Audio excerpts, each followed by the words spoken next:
देखो, input tax credit ITC, इसका मतलब क्या है सर? हम लोग जब परचेज करके लाते हैं कुछ सर्विस या गुड्स, कुछ भी परचेज करके लाएं, गुड्स लेके आए, सर्विस लेके आए। गुड्स में भी दो टाइप का बात हो रहा है, जो मेरा रॉ मटेरियल या फिनिश गुड्स, या फिर कोई कैपिटल गुड यानी मशीन वगैरह।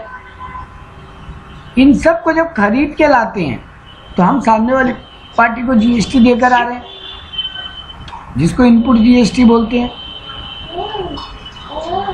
अब वो इनपुट GST गवर्नमेंट हमको बोलता है, तुम जब इन सर्विस को यूज करके कुछ बनाएगा या आगे कुछ काम करेगा और बेचेगा, तो तुम भी तो आउटपुट GST लेगा उस पार्टी से।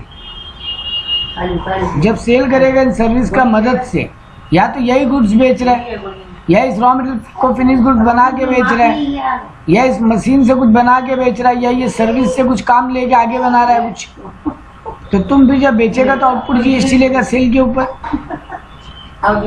तो ये आउटपुट GST, मान लो एक बार के लिए इनपुट GST आ रहा है 500 रुपया और ये आउटपुट GST आ रहा है 700 रुपया, तो गवर्नमेंट बोलता है ये 700 में से 500 तुमको एडजस्ट करने मिलेगा, बाकी 200 तुमको जमा देने। ठीक है, तो ये जो 500 एडजस्ट करने का बात हुआ ना, इसी को बोलते हैं इनपुट टैक्स क्रेडिट। ये कहाँ पर अलाउड है क्लेम करना, कहाँ अलाउड नहीं होगा, कहाँ कुछ लिमिट या रिस्ट्रिक्शंस है, इनके बारे में बात करना। ठीक बात है। पहले बेसिक रूल समझ लो, फिर आते हैं तुम्हारे CMA या हायर लेवल के हिसाब से और एक्स्ट्रा रूल्स क्या है इसके अंदर, क्योंकि ये बहुत काम का पार्ट है। ITC बहुत इंपॉर्टेंट है, एग्जाम ओरिएंटेड। तो देखो बेसिक रूल क्या बोलते हैं कि सर आपका जितना भी आउटपुट GST है, जितना भी आपका आउटपुट GST है, IGST, CGST या SGST, ये आपको मान लो आउटपुट है 1 लाख, यहाँ पे भी आउटपुट है मान लो 50,000 और यहाँ भी आउटपुट है मान लो 50,000। इतना तुमको गवर्नमेंट को देना है, इतना तुम सेल करके GST कलेक्ट करके लाए, और तुम्हारे पास इनपुट भी पड़ा है मान लो IGST, CGST और SGST का। IGST का इनपुट पड़ा मान लो 80,000, CGST का इनपुट पड़ा मान लो 40,000 और SGST का इनपुट भी है 40,000। ठीक है, तो तुम पहले IGST का जो इनपुट है वो तो पहले IGST से एडजस्ट करेगा। 80 पूरा एडजस्ट कर लिया, लेकिन अभी भी 20,000 गवर्नमेंट को देना है, तो तुम्हारे पास CGST में भी तो बैलेंस है, पहले वो यूज करो। तो इनपुट IGST यूज हुआ, अब इनपुट CGST भी, ये 20,000 पूरा पहले जीरो कर लो। मतलब पहले IGST का इनपुट कभी भी, आउटपुट कभी भी नहीं बचा रहना चाहिए, वो पहले पे ऑफ होकर जीरो हो जाना चाहिए। ठीक है, तो तुम्हारे पास 40,000 CGST था, उसमें से 20 एडजस्ट हो गया, अभी भी 20 बचा है, वो 20 तुम अब C से एडजस्ट कर सकते हो। मतलब 30,000 का CGST तुमको गवर्नमेंट को जमा देना ही पड़ेगा, और वैसे 40,000 का SGST है, वो पूरा यहाँ एडजस्ट हो जाएगा, और तुमको 10,000 का SGST भी गवर्नमेंट को देना ही। यानी ये बोलना ये चाहता था कि हमेशा दो बातें दिमाग में रखनी है। IGST खुद से तो एडजस्ट होगा ही, C और SBI से एडजस्ट हो सकते। वैसे ही IGST का इनपुट भी अगर बेसी होता ना अपने पास, मान लिया पे IGST का इनपुट तेरे पास 80 की जगह 1,10,000 होता,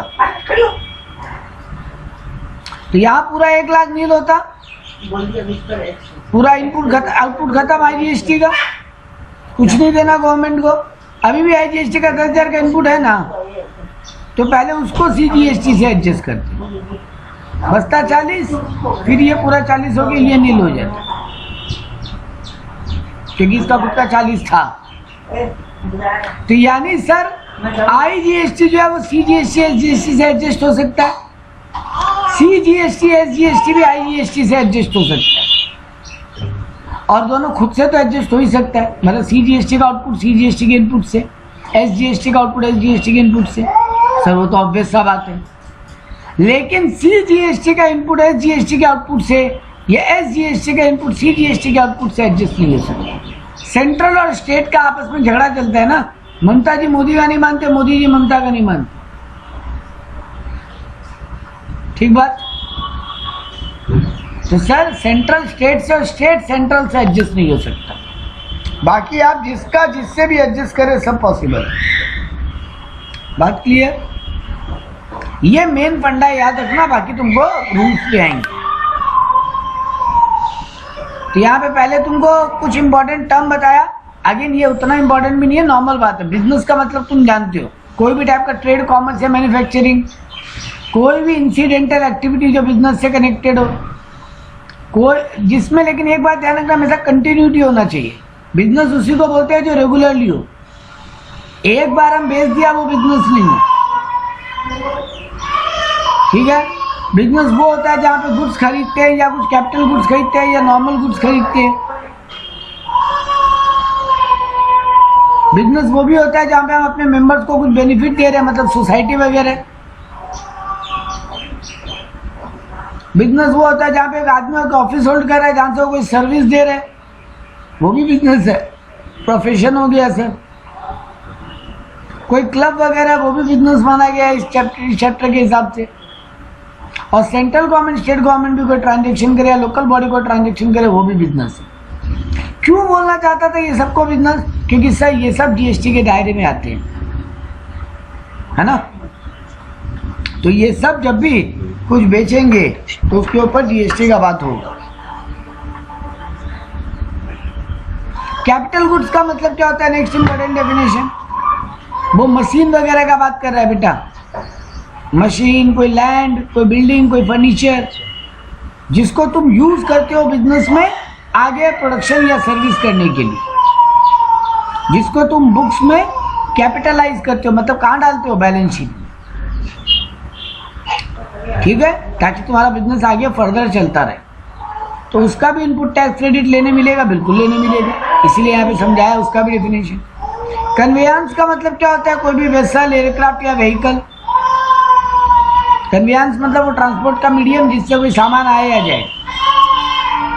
ठीक है ना।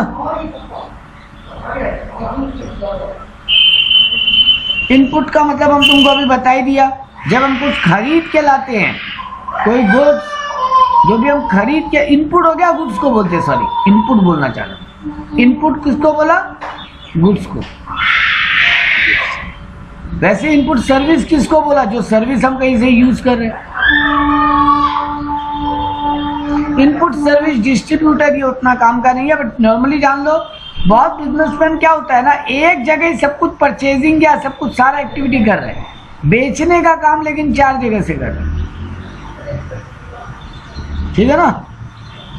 बिजनेस में सारा जो परचेजिंग का बिलिंग है वो एक ही जगह के, एक ही जगह के नाम पे कर रहा है, एक ही जीएसटी नंबर पे कर रहा है, लेकिन बेचने का काम 3-4 जगह से कर रहा है और उनका अलग अलग जीएसटी नंबर है। तो प्रॉब्लम क्या हो रहा है ना बेटा, जो यहाँ पर इनपुट आ रहा है लेकिन यहाँ से कुछ आउटपुट हो नहीं रहा, और यहाँ से आउटपुट हो रहा है लेकिन यहाँ इनपुट कुछ नहीं हो रहा, तो सर ये तो बिजनेस के लिए पंगा हो जाएगा, वो जीएसटी एडजस्टमेंट ही नहीं ले पाएगा, है ना। बात समझ। तेरा सॉल्टलेक में एक ऑफिस है, सारा परचेज बिलिंग वहीं पे होता है, उसी जीएसटी नंबर पे, और तेरा एक बेलगड़िया में एक, हावड़ा में एक, खिदरपुर में एक और रामतल्ला में एक, ये 4 जगह तुम्हारा अलग अलग आउटपुट सेंटर है जहां से माल बिक रहा है। तो यहाँ पर तो कुछ भी इनपुट नहीं है इन जीएसटी नंबर पे, तो सर जी ये तो गजब हो जाएगा, जहां जितना भी आउटपुट होगा पूरा जीएसटी गवर्नमेंट को जमा करना पड़ेगा, है ना। लेकिन सर यहाँ जो इनपुट आ रहा है उसका कोई क्लेम करने का जगह ही नहीं है मेरे पास, क्योंकि यहाँ से आउटपुट कुछ नहीं है। तो मतलब जो इनपुट हम किसी को देकर आया वो भी भूल जाएं और चुपचाप आउटपुट पे जीएसटी देते रहे, तो सर ये तो गलत हो रहा है, जाती हो रहा है बिजनेसमैन हमारे साथ, है ना। गवर्नमेंट बोला नहीं ठीक है, अगर ऐसा कुछ कनेक्टिविटी है तो तुमको गवर्नमेंट को पहले बता देना पड़ेगा। जीएसटी पोर्टल पे ऐसा ऑप्शन है जहाँ तुम बता सकते हैं।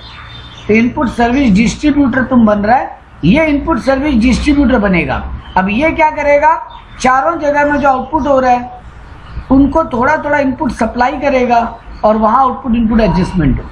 प्रोपोर्शनेट बेसिस पे इसका इनपुट, मान लीजिए इसका 1 लाख का इनपुट है, इसका 1 लाख का इनपुट है। अब यहाँ माल बिका 30,000 का, यहाँ 30,000 का आउटपुट है, यहाँ 20,000 का आउटपुट है, यहाँ 70,000 का आउटपुट है और यहाँ भी 20,000 का आउटपुट है। तो आउटपुट हो रहा है जितना इतना, सबको क्या करेगा, ये 1 लाख को 3:2:7:2 के रेशियो में बांट देगा। अब जिसका जो आउटपुट इनपुट एडजस्टमेंट करना है वो कर, ठीक है। तो ये होता है input service distributor. Input tax किसको बोलते हैं बताइए, जो सामान हम खरीद के लाते हैं, सर्विस या गुड्स, उसके ऊपर जो हम जीएसटी देकर आते हैं। इनपुट टैक्स क्रेडिट क्या होता है, सर ऊपर आप समझाए थे, ये एडजस्टमेंट को इनपुट टैक्स क्रेडिट बोलते हैं। एक वर्ड आया टैक्स इनवॉइस। टैक्स इनवॉइस क्या होता है, देखो बिलिंग दो टाइप का होता है, एक नॉर्मल इनवॉइस, एक टैक्स इनवॉइस। तो गवर्नमेंट बोलता है जिनका एक सर्टन लिमिट के ऊपर सेल है, जिनका एक सर्टन लिमिट के ऊपर सेल है, वो लोग अलग टाइप का बिलिंग बनाएंगे जिसमें पूरा जीएसटी का सब कुछ डिटेल होना चाहिए, जैसा बिल गवर्नमेंट बोल रहा है वैसे, ठीक है। टैक्स इनवॉइस होगा प्रॉपर उनका, और बाकी लोग नॉर्मल बिलिंग बना सकते हैं जैसा तुम दुकानों में बिल देखते हो।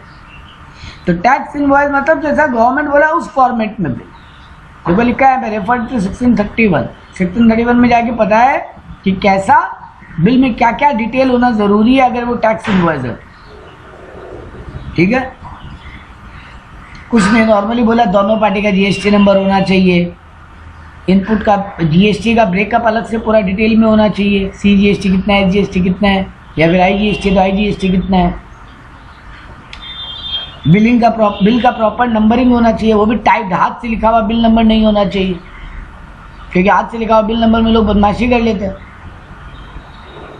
है ना। एक बिल खराब हुआ उसको फाड़ के फेंक दिया, दूसरा बिल पे हाथ से फिर नंबर वही लिख दिया, तो गवर्नमेंट को तो पता नहीं चला। 30 नंबर बिल हम बेचा, 30 नंबर बिल से हम काट के सामान बेचा, 31 नंबर बिल में हम जीएसटी नहीं लगाया और बाद में बिल का पेपर फाड़ के फेंक दिया, और दूसरा वाला बिल पे 31 लिख दिया, उसके बाद वाला बिल पे हाथ से ही तो लिखना है, तो गवर्नमेंट को तो पता नहीं चलेगा बिल पे कोई 31 नंबर बिल भी था, है ना। तो गवर्नमेंट बोलता है जीएसटी नंबर हमेशा, सॉरी बिल नंबर हमेशा टाइप होना चाहिए, हैंड रिटन नहीं होना चाहिए, ताकि तुम 30 के बाद अगर 31 नंबर बिल फाड़ दो तो पता चले बिल बुक देखकर कि 30 के बाद 32 कैसे आ गया, बीच में 31 कहाँ गया,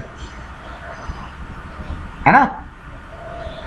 तो ये सब बात वहां पे लिखा हुआ है कि जो टैक्स इनवॉइस होता है उनको बिलिंग में क्या क्या बातों का ध्यान रखना है। दोनों पार्टी का जीएसटी नंबर, जीएसटी का पूरा ब्रेकअप, गुड्स का पूरा नाम वाम प्रॉपरली, और बिल नंबर प्रॉपरली, बिल का डेट प्रॉपरली, ये सब चीज़ें होनी चाहिए।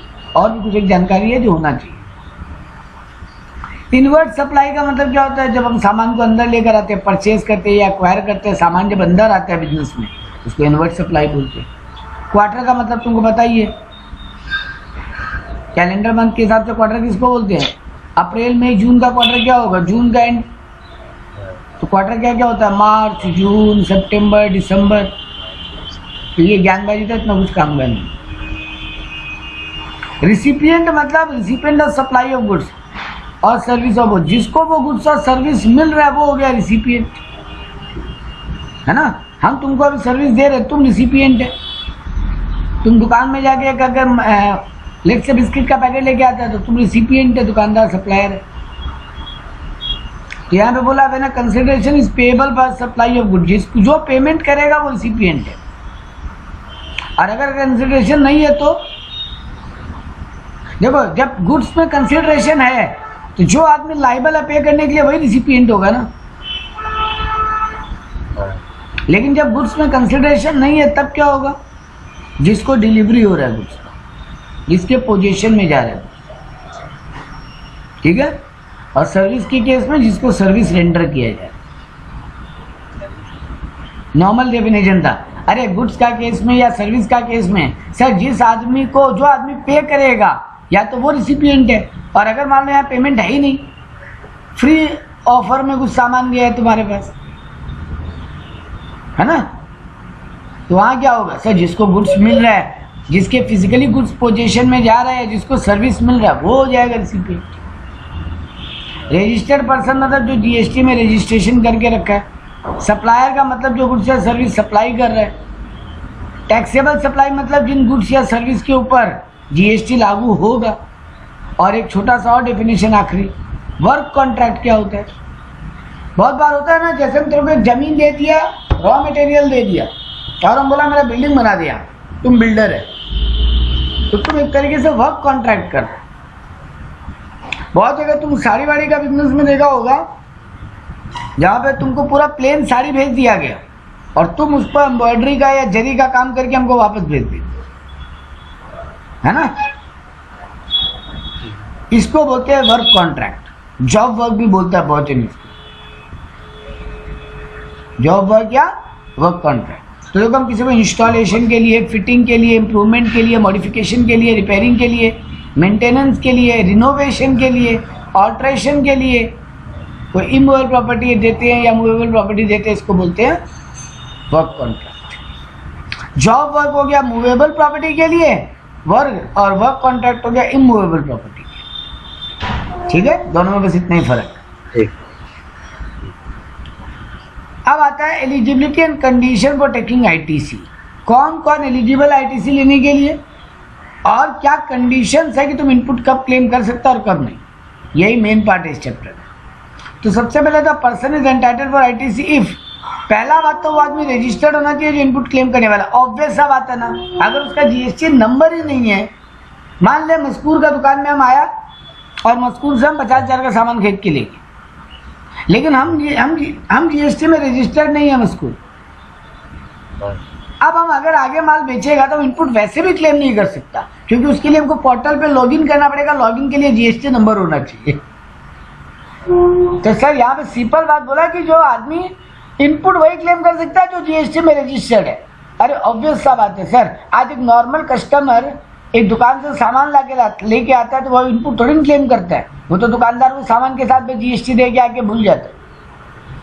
तुम पिज़्ज़ा हट से पिज़्ज़ा खरीदता है तो उसका इनपुट क्लेम करता है क्या कहीं पे जाके? क्या देखो मेरा पिज़्ज़ा का दाम तो 90 रुपया था, जीएसटी हुआ 18 रुपया, तो हमको वो 18 रुपया का एडजस्टमेंट दीजिए या वापस दीजिए। सर भूल जाते हैं, हम तो ये मान लेते पिज़्ज़ा का दाम 118 रुपया लगा, है ना। तो हम इनपुट क्यों नहीं क्लेम करते? क्योंकि सर हम लोग जीएसटी में रजिस्टर्ड ही नहीं। तो जीएसटी में रजिस्टर्ड होना पहला कंपल्सन है।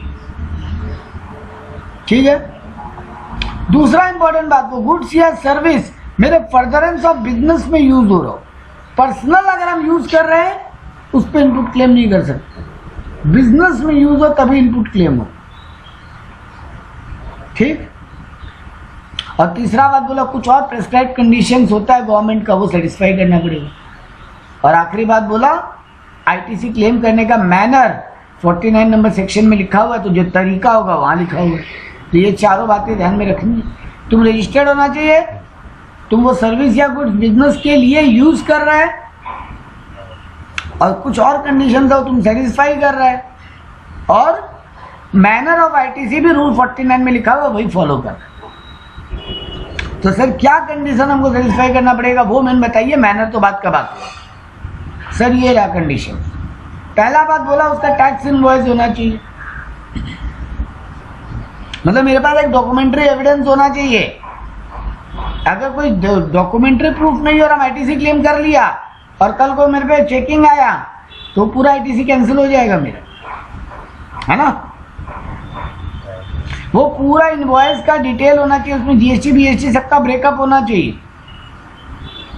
और मेरा जो सप्लायर है ना वो जीएसटीआर 1 फाइल करना चाहिए। बात समझे? हम तुमको माल बेचा तो गवर्नमेंट को कैसे पता चलेगा हम तुमको माल बेचा? कौन बताएगा गवर्नमेंट को? हम बताएंगे। कैसे बताएंगे? Very good. मतलब हम गवर्नमेंट के पोर्टल पे जाएंगे हर महीने का 11 तारीख के पहले, अगर मंथली मेरे यहाँ मंथली स्कीम है तो, और अगर मेरे यहाँ क्वार्टरली स्कीम है तो हर अगले क्वार्टर के अगले महीने के 11 तारीख के अंदर, ठीक है, हम पोर्टल पे जाएंगे और पूरा मेरे सेल बिल का डिटेल भरेंगे। ठीक बात है सर। वो सेल बिल का डिटेल भर के आप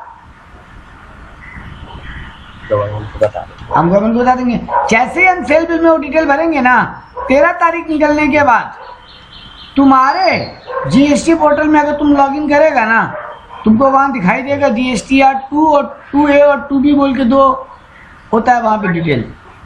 उनमें तुमको शो करेगा कि कौन सा पार्टी तुम्हारे नाम पे कितना GST का डिटेल जमा किया।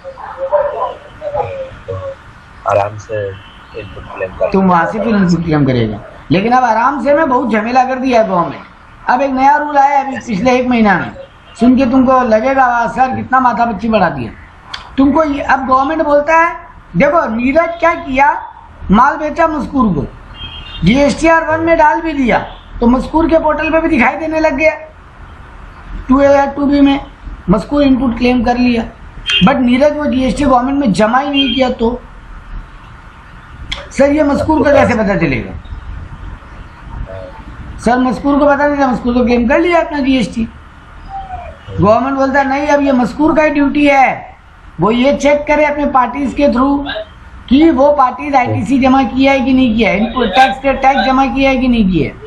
अगर नहीं किया है तो मस्कूर को GST अपने बुक्स में अगले साल के नवंबर के अंदर अंदर कैंसिल करना पड़ेगा।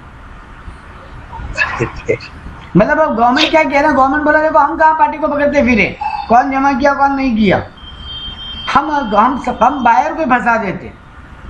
वही वो पोर्टल पे चेक करेगा, चेक करना आसान है, चेक करने में कोई डिफिकल्टी नहीं है। चेक करके उनके पीछे पड़ो पार्टी को, जाए तुम GST जमा कर, वरना मेरा इनपुट कैंसिल हो जाएगा। सर मान लीजिए वो नहीं जमा किया तो तुम इनपुट कैंसिल करेगा, और सर बाद में जाके जमा किया वो फिर से इनपुट क्लेम कर लेना, वो दिक्कत नहीं। नेक्स्ट ईयर का सकते। हाँ लेकिन लफड़ा बढ़ा दिया ना तुम्हारे गले में, तुम अपना बिजनेस करेगा कि दूसरे के पीछे पड़ेगा GST जमा कर GST जमा कर, बट करना पड़ेगा। तो सर पहला रूल क्या बोला, प्रॉपर टैक्स इनवॉइस होना चाहिए। दूसरा रूल बोला सप्लायर अपने GSTR 1 में वो शो करना चाहिए।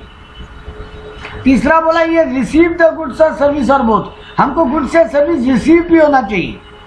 मेरे को ऐसा कोई गुड्स मिला ही नहीं और हम GST क्लेम कर रहे हैं, वो भी नहीं चलेगा। तो 3 क्राइटेरिया हुआ, प्रॉपर बिल, दूसरा बात सामने वाला पार्टी अपने GSTR 1 में उसको शो करे और जमा करे, तीसरा नंबर बात तुमको गुड्स या सर्विस मिल भी जाना चाहिए। सर अगर हमको इंस्टॉलमेंट में गुड्स मिल रहा है तब तो goods against an invoice are received in lot or instalment, the registered person send credit up to the receipt of the last lot. मेरे को तुमसे 1 लाख पीस मिलना था और तुम हमको बोला था तुम हमको 20-20 हजार पीस करके 5 बार में देगा, तो जितना गुड्स आता जाएगा हम उतना का इनपुट क्लेम करते जाए, बाकी का इनपुट जब गुड्स आएगा। हाँ रिसीव्ड गुड्स होना चाहिए तभी इनपुट क्लेम कर सकते, ठीक है। इसीलिए यहाँ पे क्या बोला, no ITC on advance payment. हम एडवांस में पेमेंट करिए उसका ITC हम क्लेम नहीं कर सकते क्योंकि अब तक गुड्स आया नहीं है, ठीक बात। फिर यहाँ बोला कि अगर नॉन पेमेंट ऑफ इनवॉइस, अगर सामने वाला पार्टी हम सामने वाले पार्टी को पेमेंट नहीं करता है ना, अगर मान लिया हम तुमसे गुड्स खरीदा और हम तुमको ही पैसा नहीं दिया अब तक, और तुम तो GSTR 1 में डाल दिया सेल बिल के हिसाब से, और हम इनपुट भी क्लेम कर लिया और हम तेरे को जब तक पेमेंट नहीं किया, तब क्या होगा?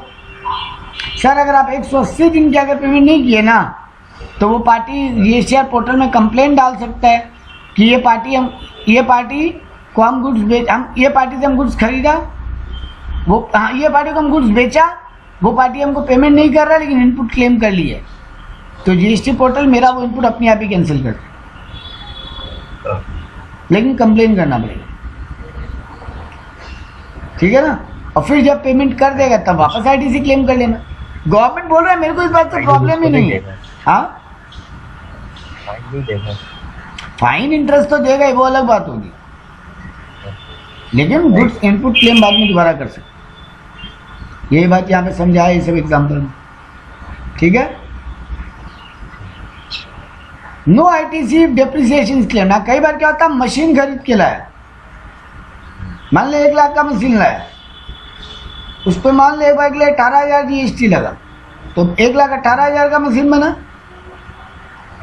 बहुत लोग क्या करता है ना, जब बैलेंस शीट बनाता है ना तो मशीन अकाउंट लिख देता है 1,18,000, मतलब जीएसटी ऐड करके मशीन का वैल्यू लिख दिया। तो तुम उस 18,000 पे भी फिर डेप्रिसिएशन क्लेम कर लिया। मान ले 10% डेप्री है तो 11,800 का डेप्री क्लेम कर लिया। मतलब तुम जीएसटी वैल्यू जो गुड्स में इंक्लूडेड है एसेट में, उस पर भी डेप्रिसिएशन क्लेम कर लिया, तो फिर उसका तुम आईटीसी नहीं ले पाए।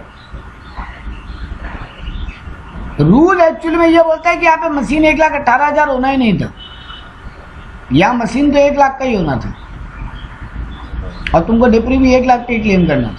तब आराम से आईटीसी क्लेम करो बाकी 18,000। लेकिन अगर ये 18 तुम एसेट में ऐड करके उस 18 पे भी डेप्री क्लेम कर लिया तो भैया जी फिर आईटीसी भूलिए। ठीक है, देखो यही एग्जांपल में तुमको समझाए कि विक्रम नाम का आदमी है, 1 लाख का लैपटॉप खरीदा, जीएसटी 18% देके for is professional use. Personal use में खरीदता तो इनपुट क्लेम ही नहीं कर पाता सर। ठीक है सर।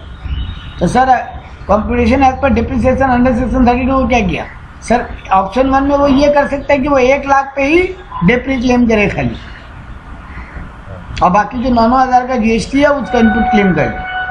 9% हुआ ना सीजीएसटी एसजीएसटी, तो वो 18,000 का आईटीसी क्लेम कर ले, या फिर वो 1,18,000 पे पूरा डेप्री क्लेम कर ले और उस पर जीएसटी नहीं ले। ये तो ऊपर अभी हम समझाए एग्जाम्पल में।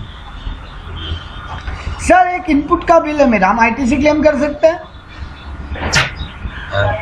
सर ये 30 जून 2022 का बिल है, हम कब क्लेम कर सकते हैं? जब जुलाई में रिटर्न फाइल करेगा, है ना। जुलाई में जब हम 20 तारीख के अंदर जीएसटी या 3B भरेगा, इनपुट क्लेम करते हैं 3B में। देख समझ, जीएसटीआर 1 में सेलर डिटेल डालता है, 2A और 2B पोर्टल पे अपनी आप दिखता है, जहां पे तुमको ये दिखता है कौन सा पार्टी तुम्हारे नाम पे कितना इनपुट डाला है। 2B में जो दिखता है वही क्लेम कर सकता है, 2A वाला क्लेम नहीं कर सकता। सर ऐसे दोनों में सेम नहीं दिखेगा, नहीं। कई बार क्या होता है ना मस्कूर, सामने वाला पार्टी को 11 तारीख के अंदर रिटर्न फाइल करना था जीएसटीआर 1, अगर वो 11 के अंदर फाइल कर देगा ना तो मेरे 2B में भी दिखाई देगा।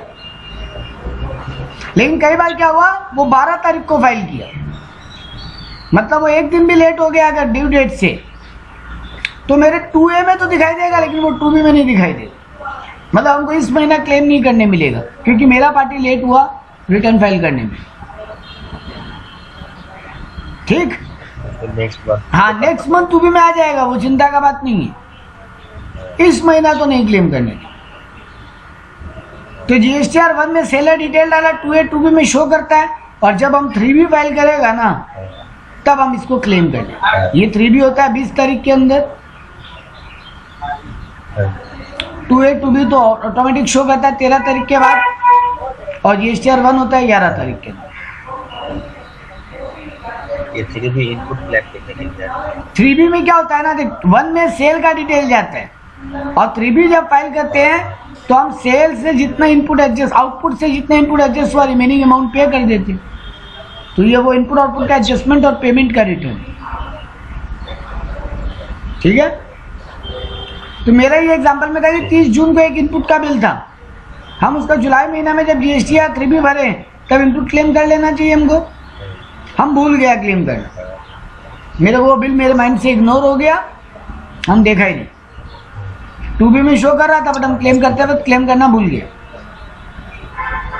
ठीक है सर, भूल गए, कोई नहीं सर, अगस्त का रिटर्न मेरे वहां क्लेम कर लीजिए जब जुलाई का रिटर्न अगस्त में भरेंगे। सर वहां भी भूल गए, ये छूटा ही रह गया अभी।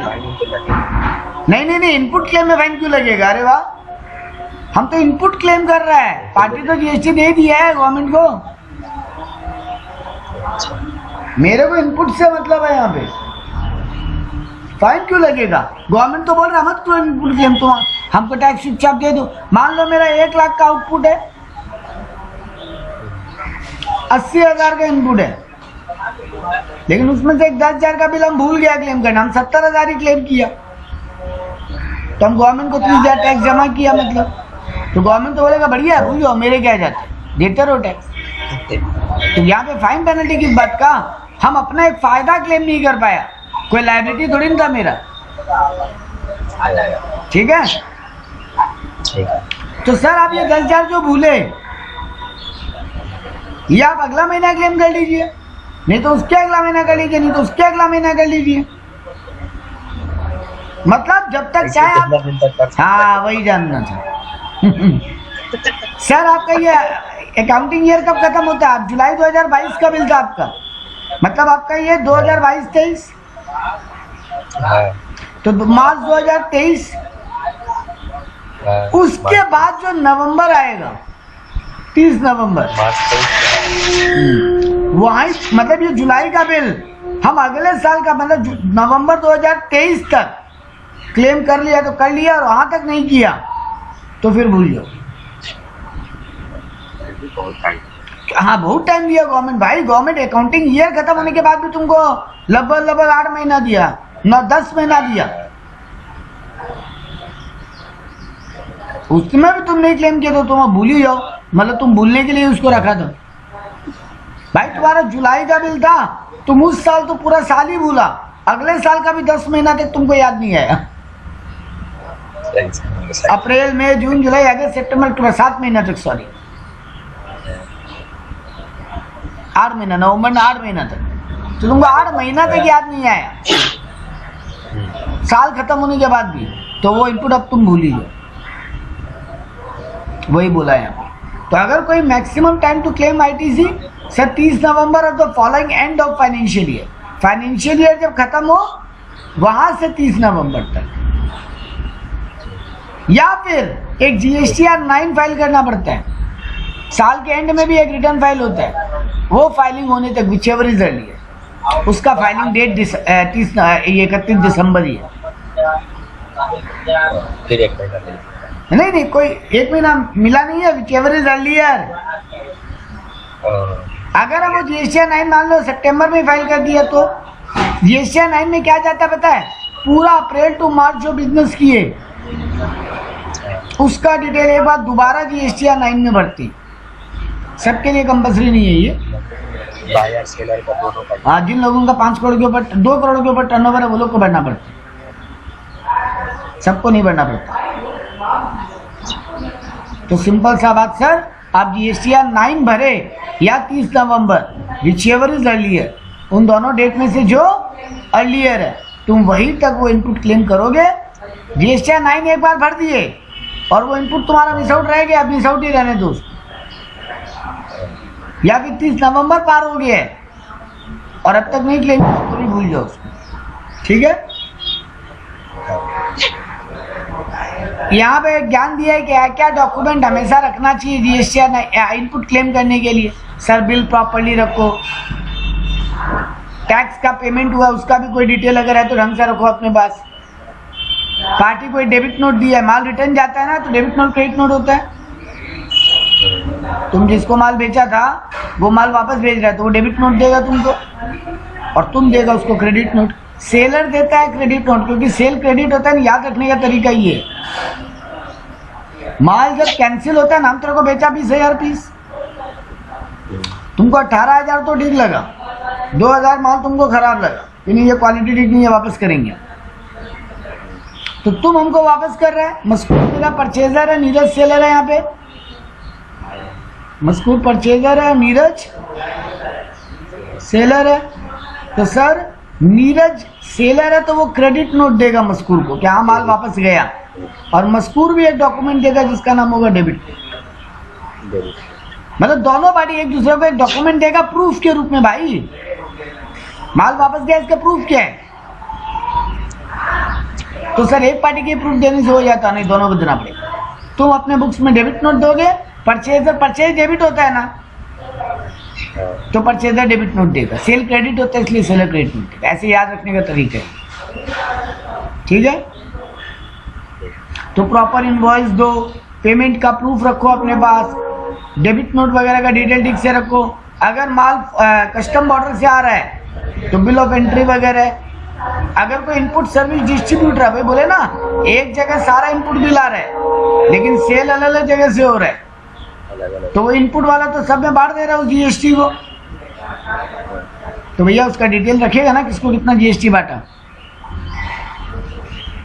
तो उसका डॉक्यूमेंट्री एविडेंस रखो। तुम कितना इनपुट टैक्स क्रेडिट आज तक क्लेम कर लिया है, उसका एक प्रॉपर रजिस्टर मेंटेन रखो। मतलब लोग एक्सेल में रखता है कि आप पिछला महीना तक इतना जीएसटी था, इसका इतना क्लेम कर लिए, इतना बाकी है, फिर अगले महीना वैसे ही कंटिन्यू करते रहते। हालांकि वो तुमको जीएसटी R2 में दिखता है, मैंने बोला था, वहां से चेक कर लो वापस। नो किस किस इनपुट टैक्स का इनपुट क्लेम नहीं किया उसका डिटेल रखो, ठीक है। भाई ये डॉक्यूमेंट्री एविडेंस में इतना ही है जो तुमको रखना पड़ेगा, ताकि कल को कोई अगर तुम्हारे पे बोले कि ऑब्जेक्शन करे, नहीं ये इनपुट तो तुम गलत क्लेम किया, ये इनपुट तो तुम्हारा था ही नहीं, डिपार्टमेंट अचानक आके बोले, तो सर मेरे पास तो कुछ प्रूफ होना चाहिए ना डिपार्टमेंट को बोलने के लिए। अगला आया reversal of ITC in case of non payment of consideration. हम अभी बोला था अगर हम पार्टी को पेमेंट नहीं किया तो हमको ITC रिवर्स करना पड़ेगा।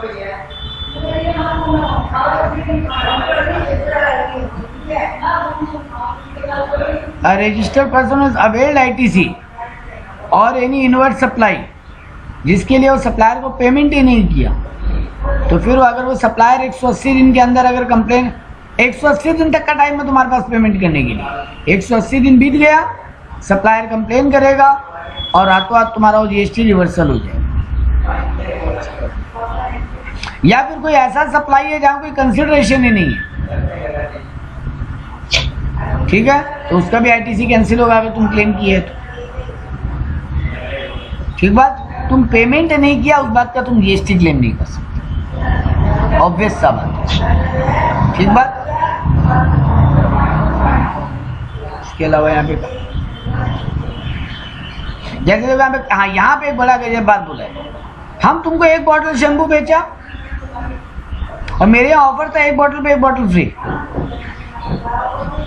अब मेरा तो यहाँ से 2 बॉटल निकला है ना, लेकिन मान लो एक बॉटल का मेरा परचेजिंग प्राइस, हम दुकानदार है, एक बॉटल पे मेरा परचेजिंग प्राइस था 200 रुपया, तो 2 बॉटल पे 400 रुपया हुआ।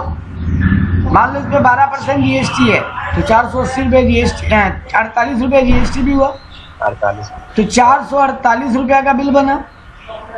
नहीं सर, बिल तो 448 का नहीं बना। नहीं सॉरी, हम परचेज करके लाए तो मेरा परचेज है तो 448 का बिल बनाया ही है। अब यही बोतल हम आगे बेचा, हम 200 का बोतल 225 रुपया लगा के बेचा, एक पे एक फ्री ऑफर है मेरे यहाँ। चल अब तो लॉस में बेचे, एक बार उस फैक्टर को इग्नोर करो, हम जो समझाना चाह रहे हैं वहां फोकस होगा।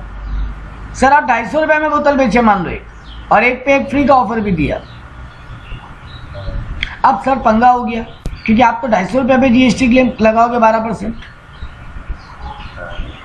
तो आप पार्टी से GST कलेक्ट करके लाए एक बॉटल का, लेकिन आप इनपुट क्लेम करोगे 2 बॉटल का, कर सकते हैं कि नहीं, या एक ही बॉटल का इनपुट क्लेम करने मिलेगा, क्योंकि एक बोतल तो हम फ्री में बेचे, तो करना तो पड़ेगा, बिल तो है, बिल्कुल क्लेम करने मिलेगा बाबा। गवर्नमेंट यही यहाँ पर एक्सेप्शन में रख दिया। गवर्नमेंट बोला अगर बाई 1 गेट 1 फ्री का ऑफर है, तो ऐसा थोड़ी नहीं कि तुमने एक बॉटल बेचा तो एक बॉटल का इनपुट क्लेम कर पाएगा, दूसरा बॉटल का इनपुट तुम भूल जाओ। अरे तुम पार्टी से नहीं लिया पैसा, लेकिन तुम्हारे लिए तो उसका परचेजिंग प्राइस लगा ही है, तो सर जी आपको दोनों बॉटल का इनपुट क्लेम करने मिलेगा। जो आइटम हम फ्री ऑफ कॉस्ट दिए हैं,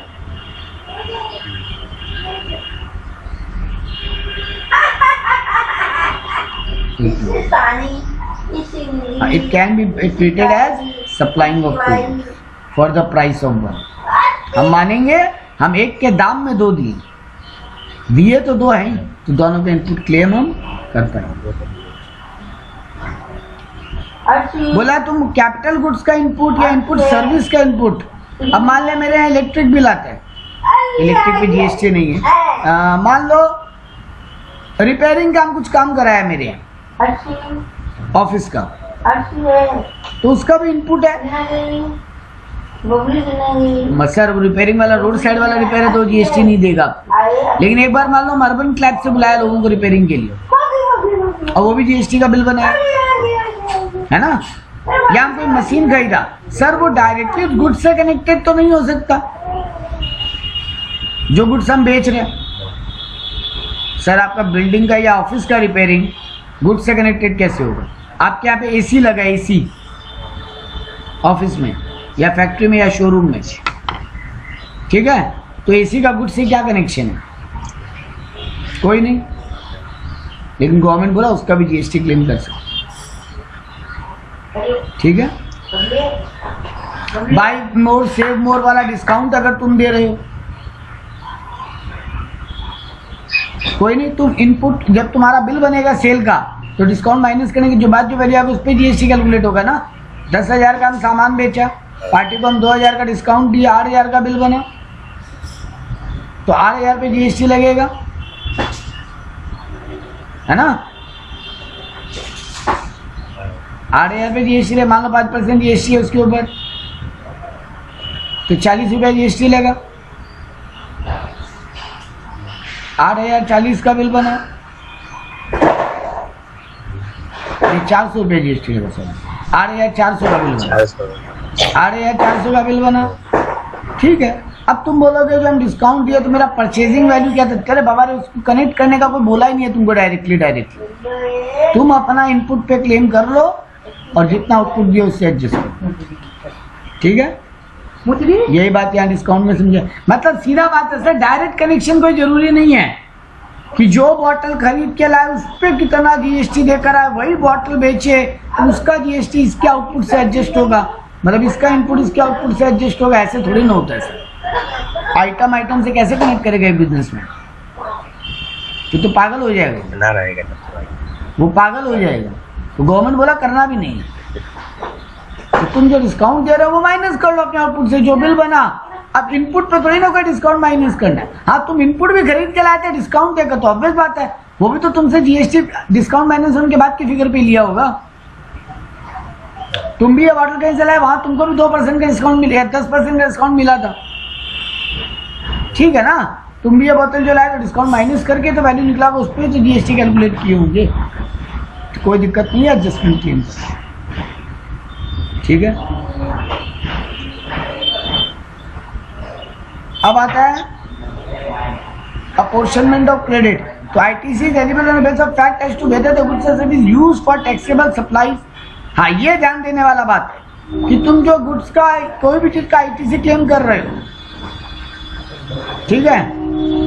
अब तुम्हारा जो आउटपुट है वो दो नेचर का है, एक जो टैक्सेबल है, एक जो नॉन टैक्सेबल या एग्जम्प्टेड है ना। तुम्हारा आईटीसी टोटल 1 लाख हो रहा है, तुम्हारा टैक्सेबल सेल हो रहा है 3 लाख का और नॉन टैक्सेबल सेल हो रहा है मान लो 2 lakh. ITC 2 lakh, input tax claim 1 lakh है। अब ये 3 लाख का 12%, क्योंकि टैक्सेबल पे ये कभी जीएसटी दो,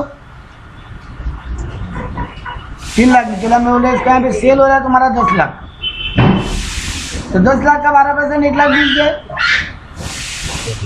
तो तुम तो बोलोगे इस बीच में से 1 लाख का आईटीसी क्लेम कर लेते हैं और 20,000 गवर्नमेंट को दे देते हैं। गवर्नमेंट बोला ना मुन्ना ना, तुम ये 1 लाख का जो आईटीसी है ना वो टैक्सेबल और नॉन टैक्सेबल दोनों पर्पस के लिए यूज करने वाला है ना।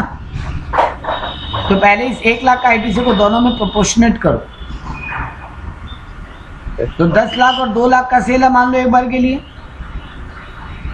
तो 10:2 के रेशियो में इस 1 लाख को पहले बांटो।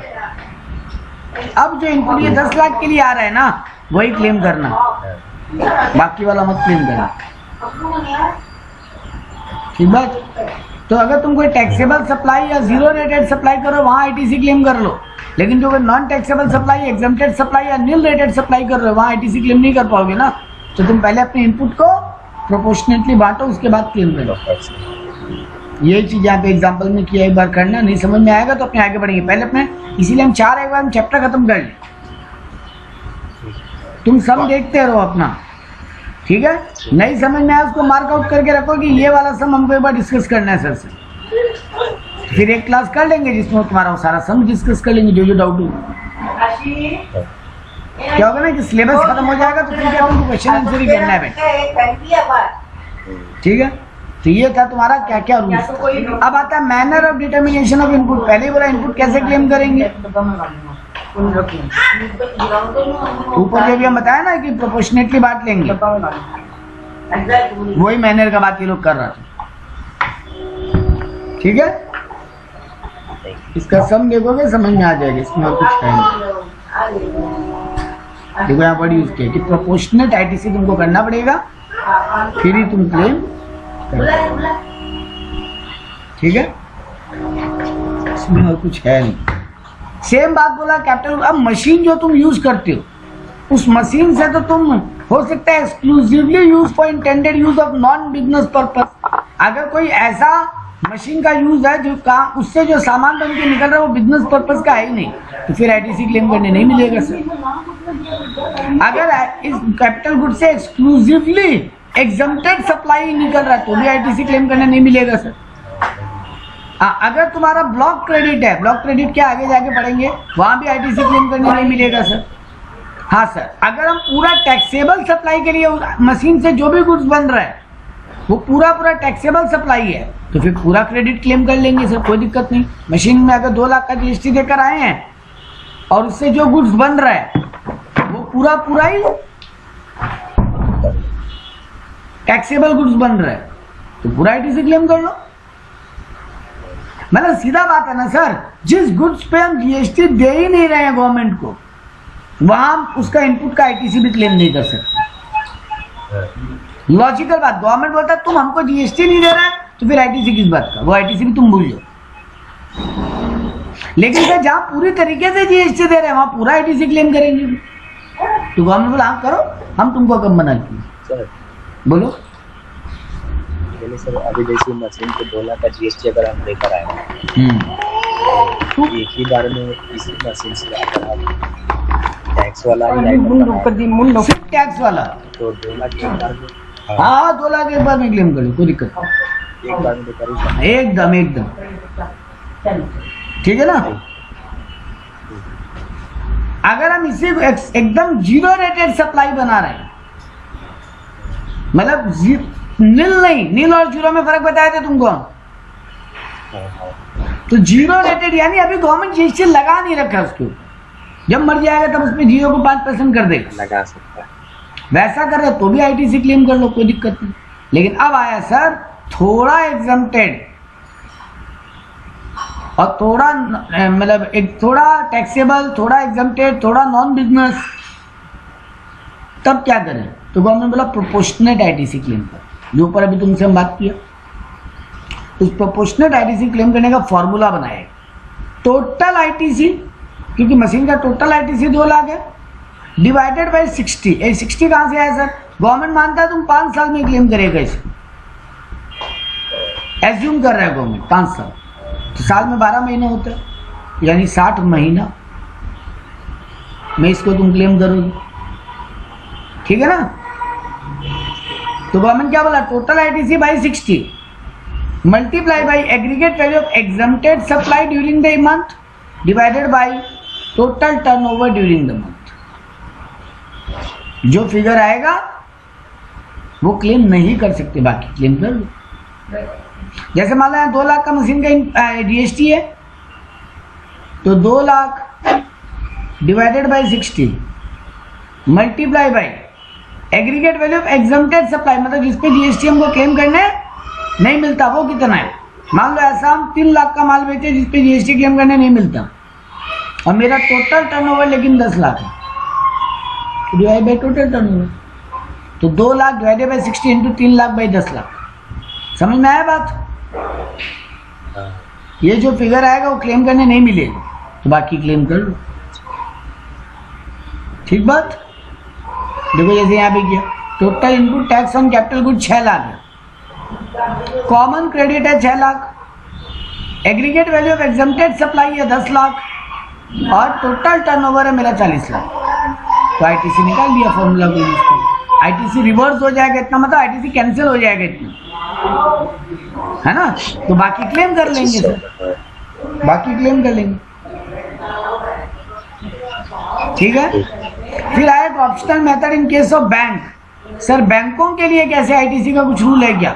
सर बैंक में एक प्रॉब्लम है, बैंक का बहुत छोटा ब्रेकअप होता है। बैंक बोला हम इतना ब्रेकअप में काम नहीं कर सकते, मेरे पास इतना इनपुट डिटेल मेंटेन रखना पॉसिबल नहीं है। बैंक बोला कोई लॉ बोला कोई बात नहीं, तुम फाइनेंशियल इंस्टीट्यूशन या एनबीएफसी या बैंक को तुम्हारे लिए एक ऑप्शन लेकर आए, या तो रूल फॉलो कर लो और पूरा ब्रेकअप बना के रख लो, या फिर जितना तुम्हारा इनपुट टैक्स क्रेडिट होता है ना सब मिला के ITC on input, ITC on capital good, ITC on service for the month 50% claim कर लो, बाकी 50% भूल लो।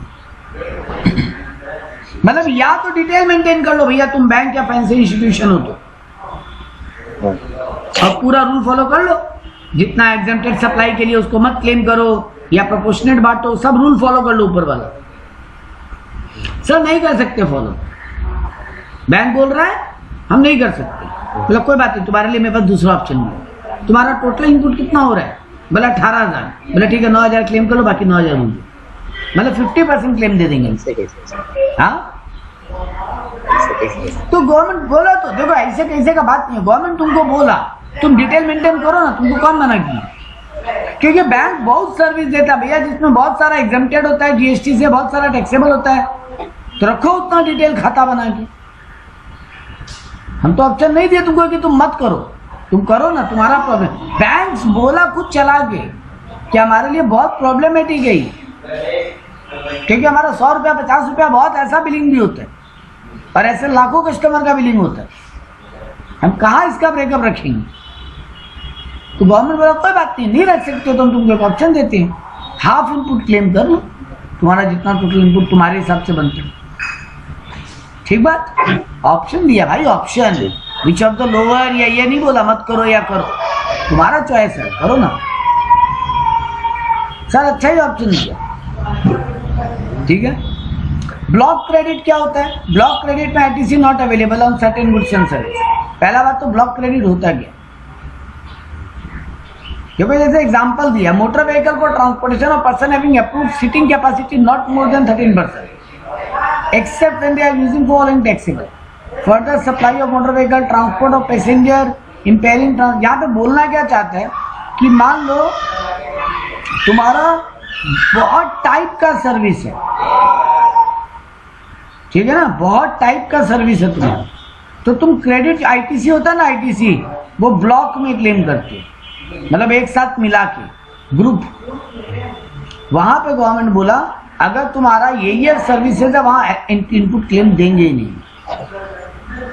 जैसे तुम्हारा काम है मोटर व्हीकल फॉर ट्रांसपोर्टेशन देने, जिसका seating capacity not more than 13%, तो वहां पे तुमको आईटीसी क्लेम करने नहीं मिले। ठीक है, क्योंकि तुम बात समझो, तुम ये जो बसेस चला रहे हो ना, यहाँ अपने बायर से जीएसटी ले रहे हो, उसका कोई अलग फिगर नहीं है ना, तुम तो टिकट बेच रहे हो एक दाम पे, बस खत्म बात। लेकिन जिन लोगों का 13% से ज्यादा वाला सीटिंग कैपेसिटी है, इंक्लूडिंग ड्राइवर बोल रहे हैं, वो लोग को बोला गया आप डिटेल मेंटेन करो और आईटीसी क्लेम करो। तुम वेसल व्हीकल या एयरक्राफ्ट चलाते हैं तो वहां पर भी तुमको आईटीसी क्लेम करने नहीं मिलेगा। अरे बाबू इन पे वो लगता है ना आरसीएम, तो आरसीएम लगता है तो ये लोग कैसे जीएसटी क्लेम करेंगे? कोई अगर इंश्योरेंस का सर्विस दे रहे वही एजेंट, तो वो भी आईटीसी क्लेम नहीं कर पाएगा। अरे सर ये लोग को जीएसटी देना ही नहीं पड़ता, हम लोग आरसीएम पढ़े हैं, है ना। रिवर्स चार्ज मैकेनिज्म वो 13 सर्विस याद आया? हाँ, तो वहां पर आईटीसी सर जब हम जीएसटी दे ही नहीं रहे तो हम क्लेम कैसे करें?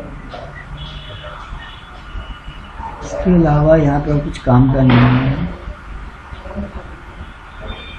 हाँ, यहाँ पे एक मस्त बात बोला, सर अब तक ना मेरे पे जीएसटी लागू नहीं था, मतलब हम 20 लाख के नीचे का टर्नओवर कर रहे होंगे तो मेरे पे जीएसटी लागू नहीं था, तो जीएसटी लागू नहीं था तो मैं इनपुट भी क्लेम नहीं कर रहा था। अब अचानक मेरे पे जीएसटी लागू हो गया, 20 लाख का लिमिट पार कर गए, तो सर अब रजिस्ट्रेशन के लिए अप्लाई करेगा और करेगा तो उसके लिए कुछ टाइम देंगे? तो हाँ, गवर्नमेंट बोला 3 दिन देंगे। तो सर ये 30 दिन में हम जो इनपुट मेरा हो रहा है उसका क्या होगा? गवर्नमेंट बोला वो क्लेम करने हम तुमको दे देंगे, कोई दिक्कत नहीं। ठीक है, मतलब तुम जब रजिस्ट्रेशन के लिए अप्लाई किया, तुमको जब रजिस्ट्रेशन मिल रहा है उस दौरान अगर कुछ इनपुट हो रहा है तो उसका तुम क्लेम कर लो।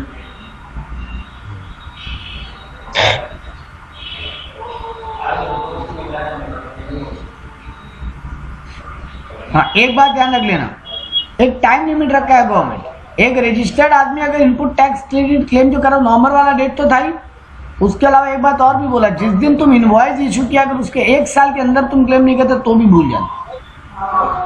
ये भी एक अलग से कंडीशन रखा है, मतलब जिस दिन तुम्हारा इनपुट बिल बना है उसके 1 साल के अंदर या 30 नवंबर या जीएसटी या 9 फाइल हुआ है, तीनों में विचेवर इज अर्लियर तुमको क्लेम करना पड़ेगा।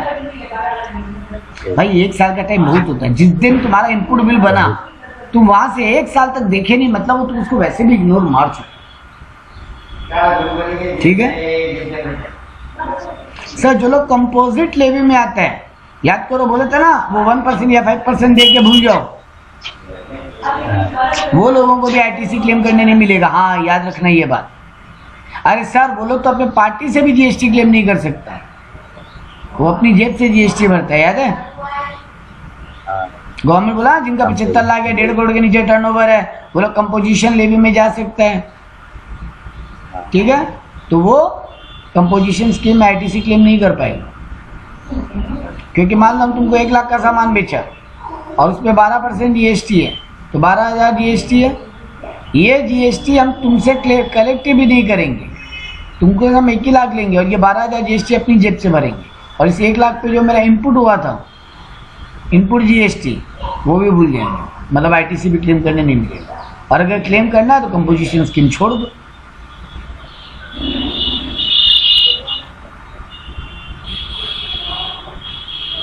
ये बातें को रिपीट किया है। हाँ, ये एक नॉर्मल बात बोला। सर, मेरा एक बिजनेस था, ठीक है, मान लो नीरज पार्टनरशिप फॉर्म था। ये पार्टनरशिप बिजनेस ना मस्कूल लिमिटेड को बेच दिया। तो सर, नीरज का जो आईटीसी बचा हुआ था उसका क्या होगा?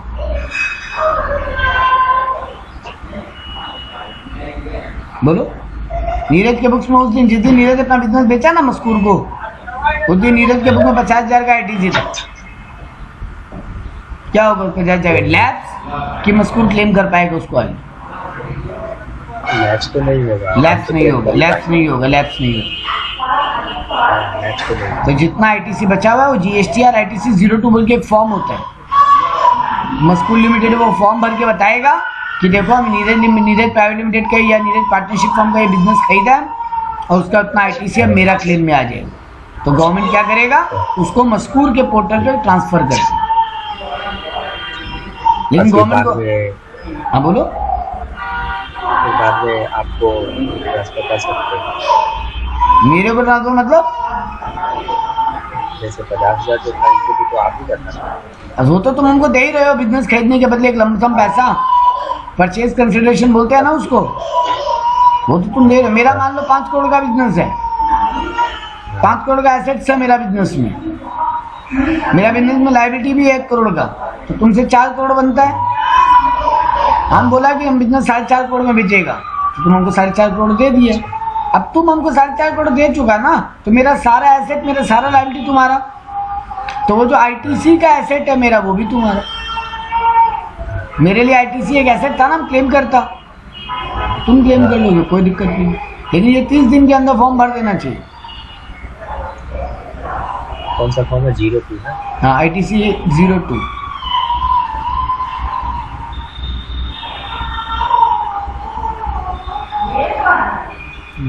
पढ़ने लायक नहीं है। हाँ, जॉब वर्क वाला, जॉब वर्क पे हम सामान भेजा है तुमको, तुम अगर अलग जीएसटी में रजिस्टर्ड है तो मेरे यहाँ से सामान निकलेगा ना, वो है तो सेल नहीं है एक तरीके से, लेकिन हम जीएसटी ऐड करके भेजेगा। हम तेरे को 2 लाख का साड़ी भेजा, उस पर जरी का काम करना है, तो हम 2 लाख पे जीएसटी लगा कर तुमको भेजेगा, तुम उसका इनपुट क्लेम कर लेना। तुम जब वापस देगा तब तुम भी जीएसटी लगा कर भेजेगा, हम उसका इनपुट क्लेम कर लेंगे। क्योंकि गवर्नमेंट को क्या डर है मालूम है? गवर्नमेंट को ये डर है कि जॉब वर्क के नाम पे लोग अंदर ही अंदर माल बेच लिया बिना जीएसटी लगाए। तो हम तुमको भेजा जॉब वर्क पे, बता के भेजा डॉक्यूमेंट में कि जॉब वर्क पे जा रहा है ना, लेकिन अल्टीमेटली ना हम तो सेटिंग अंदर ही अंदर कर दिया था कि एक तरीके से उसको सेल मारना और गुड्स तुम ही रख लेना। तो जॉब वर्क पे अगर हम बोलेंगे ये तो जॉब वर्क इस पे आएगा जीएसटी, तो वापस आएगा मेरे पास, और फिर वापस लिया ही नहीं हम कभी। गवर्नमेंट कहाँ पकड़ता फिरेगा? गवर्नमेंट बोला एक काम करो, तुम लोग जॉब वर्क पे ट्रांसफर कर रहे हो तो तुम जीएसटी देकर भेजो और बाद में आईटीसी क्लेम कर लो, कोई दिक्कत नहीं है। अगर कुछ रिसीव बैक हो गया तो वो आईटीसी कैंसिल कर लेना, और वो रिसीव बैक नहीं हुआ तो वो आईटीसी गवर्नमेंट के पास रह जाएगा। मतलब गवर्नमेंट अपना जेब में पैसा डाल दिया, अब जिम्मेदारी पूरा तेरे ऊपर है कि तुम इसको रिवर्क करना चाहते हैं। ठीक है, और ये 1 साल में सामान वापस आ जाना चाहिए। गवर्नमेंट बोला ऐसे तुम जन्म जन्मांतर 5 साल बाद बोलेगा वापस आ रहे हैं, हो सकता है कोई दूसरा सामान आ रहा हो, तुम तो सेल खेल रहे हैं जॉब वर्क के नाम पे। तो गवर्नमेंट बोला हम तुमको बोल रहे हैं तुम माल भेजो आईटीसी लगा के और बाद में उसका इनपुट क्लेम कर लो, हमको कोई दिक्कत नहीं। ठीक है, जब माल वापस आए फिर आईटीसी लगा के ले लेना, फिर इनपुट क्लेम कर लेना, दिक्कत है ही नहीं, लेकिन माल 1 साल में वापस आ जाना चाहिए, तो आईटीसी कैंसिल करने दे देंगे। बहुत बार क्या होता है मस्कूर, हम तुमको सामान तो भेज ही रहे जॉब वर्क पे, और उस पे जो काम करने के लिए टूल्स लगेगा ना वो भी हम ही दे रहे, तो फिर वो टूल्स पे भी जीएसटी लगा कर देना पड़ेगा। और काम कंप्लीट होने के बाद 1 साल से 3 साल के अंदर वो टूल्स वापस आ जाना चाहिए तुम्हारे पास। गवर्नमेंट भैया कोई भी टाइप का ना अपने गले में झमेला नहीं रखना चाहता कि मेरा जीएसटी मर जाए, यही सबका ज्ञान है। इनपुट सर्विस डिस्ट्रीब्यूटर हम तुमको ऊपर बता ही दिया था, इसमें और पढ़ने को कुछ नहीं।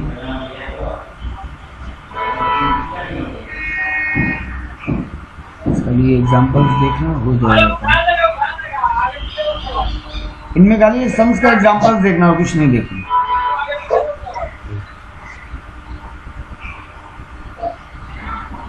नहीं समझ में आएगा मार्क करके रखना, अपने एक क्लास करेंगे अलग से जिसमें ये सम्स को गो थ्रू करेंगे। हो गया, बड़ा टॉपिक था आईटीसी, वो खत्म। अब आएगा कंप्यूटेशन, अब तो सम्स ही है मोटा मोटी, जीएसटी कैलकुलेशन हो गया। पेज नंबर पहुंच गए अपने 173, कहाँ पे खत्म हो रहे हैं।